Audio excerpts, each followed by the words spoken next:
We're going to start with another famous guy with a famous last name, Shedeur Sanders. That mania has continued. Obviously, he had the strong preseason debut, struggled a little bit in his last time out against the Rams. 3 for 6 for, 14 yards, took 5 sacks, but however, was pulled before the 2-minute drill in that game for Tyler Huntley.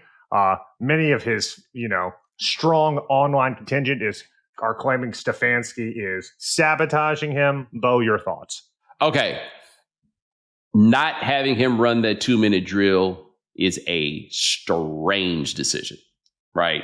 I think we would all agree that having Tyler Huntley, who none of us think is going to make the team. Who was cut like 24 hours later. Yeah. I mean, look, they're going to keep all 4 of these quarterbacks, I think, right? The idea of Huntley running the 2-minute drill under that, what's the point? What were you doing that for? Do I believe that Sanders is being sabotaged? No. I think that is excessive. Do I think that he is being put in the best positions to be successful? No. But you know why I say that? Because he plays for the Browns. Nobody in that motherfucker's in a position to be successful. What the fuck are you talking about? He's a 5th-round pick for the Browns. They're going to start Joe fucking Flacco. I know I've cussed a lot more in this show than I typically would prefer. They're going to start Joe Flacco. Nobody's in a position to be successful. They're going to go from him. They're going to go to Kenny Pickett. I'm told that Dylan Gabriel looked okay. I've asked you, Shadeur, folks, to pace yourselves. Did I not say to pace yourselves? Remember when I said y'all need to pace yourselves? Just pace yourselves. Because, look, I promise you, he's going to get to play because they're all going to get to play because they all stink. Okay? Like, I saw clips of Shadeur from the last game. He's the biggest problem he had before remains the biggest problem that he has right now. He holds the ball too long. Right? That is that. And I don't know. Some quarterbacks get over that, and most don't. Right. And he is not an unathletic quarterback, but he's not athletic enough to be the guy that holds the ball too long, right?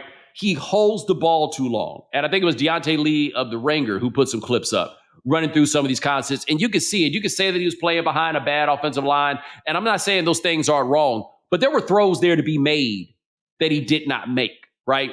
He's not there yet. I can't get this caught up in somebody who is like at barely make the team level. I don't think that's an unfair characterization to make of him at this point. He's like a kind of sort of make the team kind of player, but the conspiracy, hold on, let me be clear. He was not the choice of the head coach. I would understand if the head coach doesn't want to waste a roster spot on a quarterback that he doesn't think has it, but doesn't want to play, right? If I were Stefanski, I'd have faith that I was right, and I'd throw Shadeur out there in that second on that 2-minute drill, and then show the world, show him, right? Like he couldn't have possibly played that worse. So I don't want to pretend like I don't understand some of the grumbling behind him not playing that 2-minute drill. However, let's not pretend like before that 2-minute drill, he was showing himself as somebody who was earning his right into playing that 2-minute drill, right? I've never seen a team with 5 quarterbacks, because don't forget Deshaun Watson, nasty ass, still over there.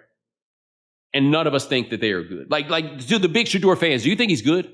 I think that's my question. Like, do you think right now he's good? Maybe you think he can be good, but do you truly think right now that he's a good player? And if you don't think that right now he's a good player, pace yourself.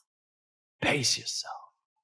All right, Ryan, what else I missed? Speaking of quarterbacks who might not be very good, Daniel Jones was named the starter for the Colts over Anthony Richardson. The 4th overall pick a few years ago is now going to be the backup for the Colts, and we're going to see Daniel Jones out there week 1. Okay, I just want to throw out that I can't find anybody who thinks that Daniel Jones has performed better this preseason than Anthony Richardson. I can't, right? Now, if you want to start getting into your conspiracy theories about the head coach simply not wanting to play a quarterback, it seems very clear that that is what is going on here. For whatever reason, it seems like, and look, if I'm wrong, I'm wrong. Seems like Steichen and Ballard are playing for their jobs in some capacity. Steichen probably more particular than Ballard, but I think they feel like they're working for their jobs this season. And they don't feel comfortable putting their futures in the hands of Anthony Richardson. Again, somewhat understandable. Not understandable. Putting your future in the hands of Daniel Jones. Go look at what the Giants have. What's left of Russell Wilson, Jameis, and that Jackson Dart thing. I'll believe it when I see it. A quarterback drafted in the 20s. Just go look at how that works out typically. Kenny Pickett, I believe, is one of those. Speaking of what we were just talking about, right? Right. And the Giants were like, nah, we're good. We can't do this, okay? We absolutely cannot do this. Released him mid-season last year. Yes. Oh, yes, that's right, because he went to the Vikings. The Colts paid him $14 million. Look, we knew that he was going to be the starter right then and there. You don't pay somebody $14 million in the NFL not to start.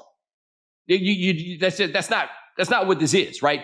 Those people wanted him to take Anthony Richardson's job, and when he did not take Anthony Richardson's job, they gave it to him, right? Now, look, I believe you try this Anthony Richardson thing until it just don't work no more, okay? He's just too talented. He needs more reps. To me, the real lesson or the moral of the story with Anthony Richardson is if you need more reps, stay in college until you get the reps because there's no room in the pros for you to get the reps. That is another one, by the way. The amazing levels of Cam Newton is that Cam Newton was a guy that needed the reps and got him in the NFL, right, and managed to make it work. Richardson needs the reps, but people's jobs are on the line. They can't just be out here letting you get this practice. He does the hard things really well. He seems to struggle with the easy things, and it seems abundantly clear that behind the scenes, they don't believe that he is a professional. He does not comport himself maturely enough to get everything done. I don't know what has changed, if it's changed this offseason, if he has been better, though everything they indicate says that they think that he has gotten better, right? Now, I said something in the episode with Michael Smith that we did about black quarterbacks that I felt like Lamar Jackson was the last black quarterback that truly had to overcome his blackness to get a chance, right? And I think that's still largely true.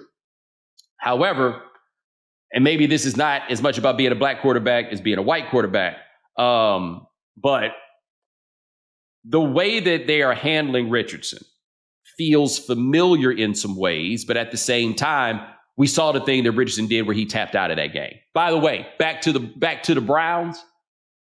They tried to give this job to Joe Flacco, and he lost it. They had to give it back to Anthony Richardson after they tried to get it. But the Browns were like, yeah, he can start for us. He couldn't beat Anthony Richardson out, is what I'm saying.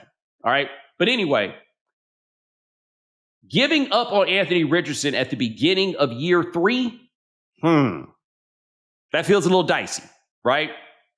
But the GTBW, good to be white of it all, is Daniel Jones is now in, if I am not mistaken, year 7?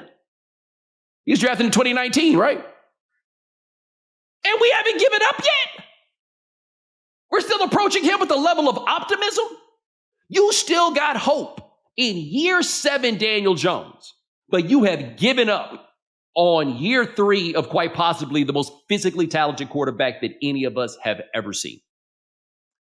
I don't get it. But again, to me, Anthony Richardson is going to get to play.